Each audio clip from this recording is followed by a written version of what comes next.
When a cop became a murder suspect, his department was accused of hiding the truth. From the first step onto the scene by the first officer, it was bungled. Somebody's lying, and they're lying to cover something up. Or was he simply the wrong man? They were so focused on Scott Hornoff that everybody else got ruled out. Can't you use your God-given common sense and see that this isn't true?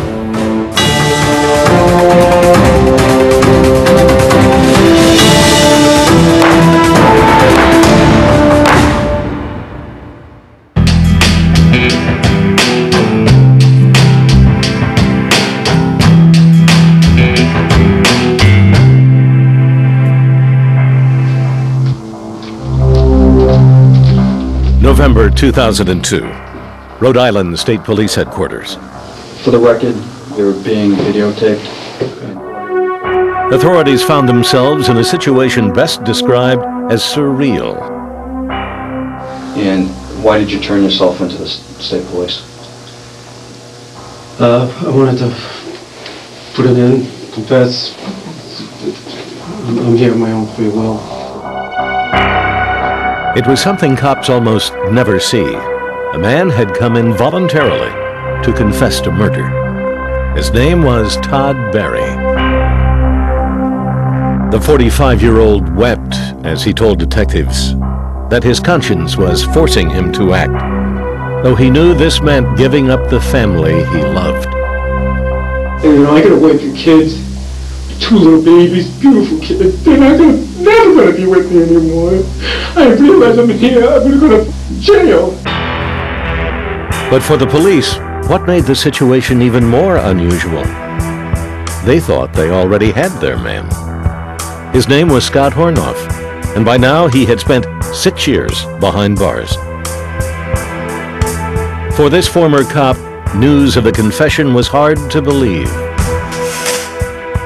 I was skeptical and a little taken aback. It was just another episode in the Twilight Zone of a very long-running series.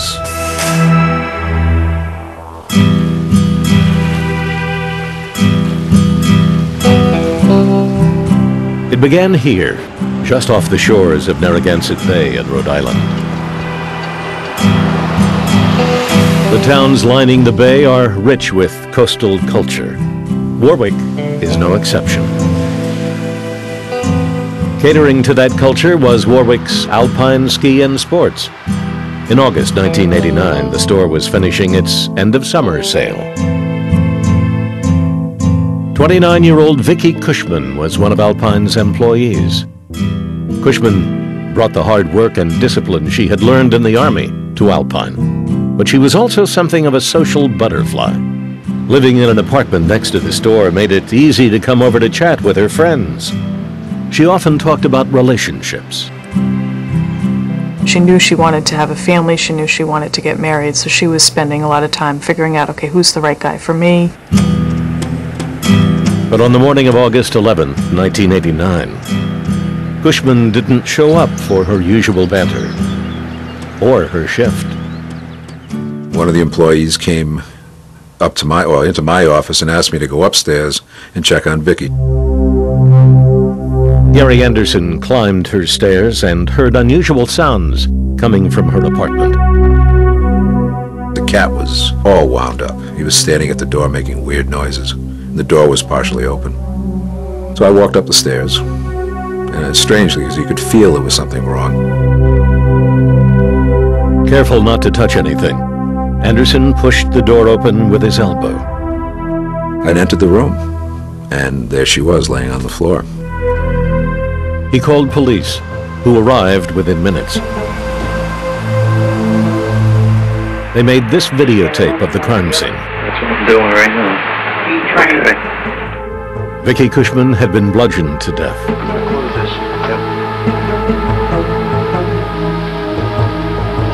A fire extinguisher appeared to be the murder weapon. A smashed jewelry box was also on the floor. Maybe chips from this little jewelry box here. That got crushed. Probably either stepped on it or...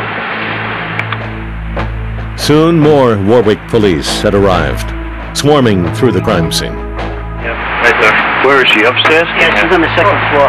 You want to go up or let him go first? Yeah. After the first officer arrived, it just seemed like a group after group of non-uniformed personnel came in, to the point where there had to be 8 to 10, maybe 12 people up in a very, very tiny apartment.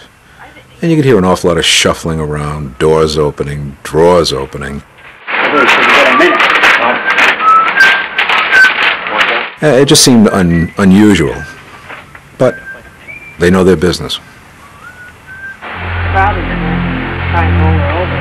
It's not like they're going to do it. Is it better if I move that fire extinguisher? As police searched the apartment, one piece of evidence they collected was Vicky Cushman's Rolodex. Inside was a card with the name and number of an old flame, Todd Barry. But detectives from the Major Crimes Unit, for reasons unknown, would not follow up on that name.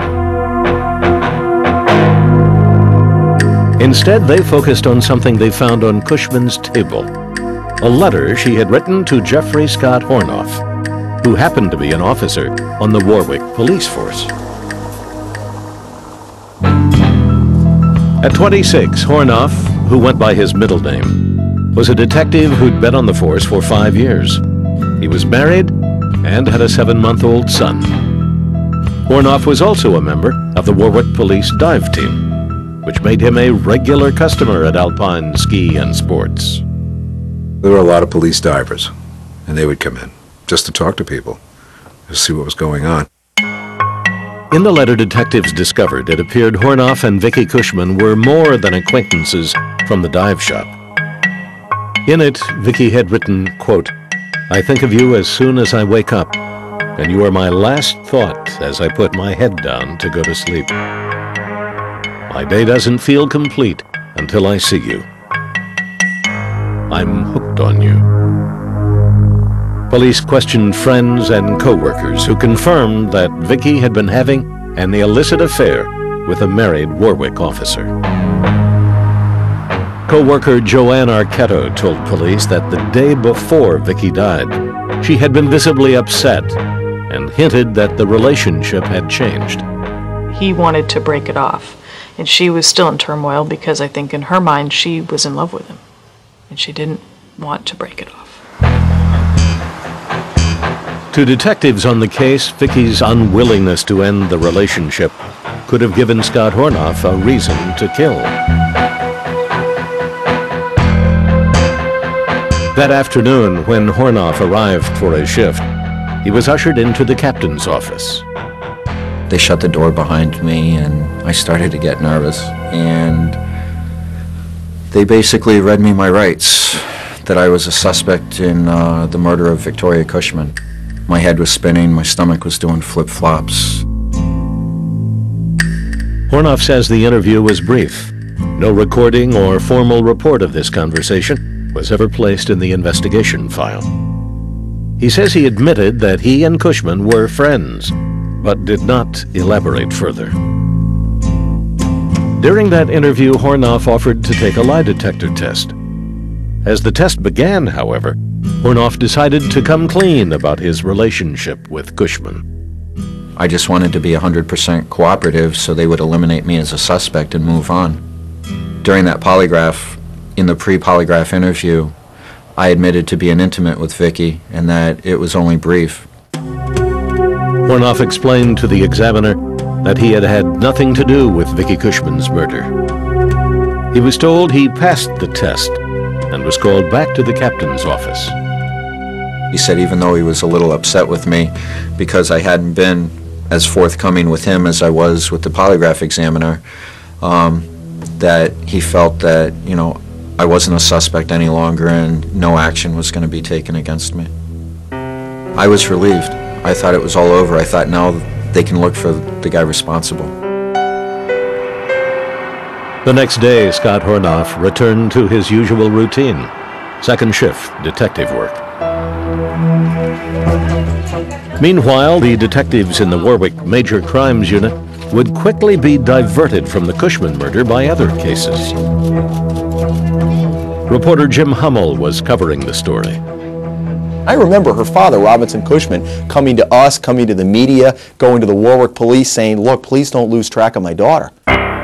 Yet little action would be taken for 2 long years, until charges of a police cover-up would put Scott Hornoff under suspicion once again.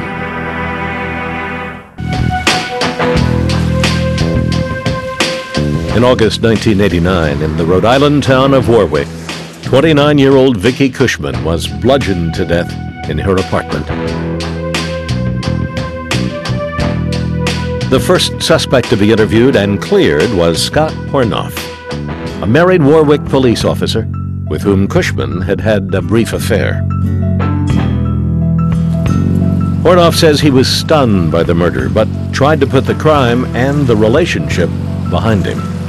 He kept his family in the dark and did not tell his wife that he'd been unfaithful.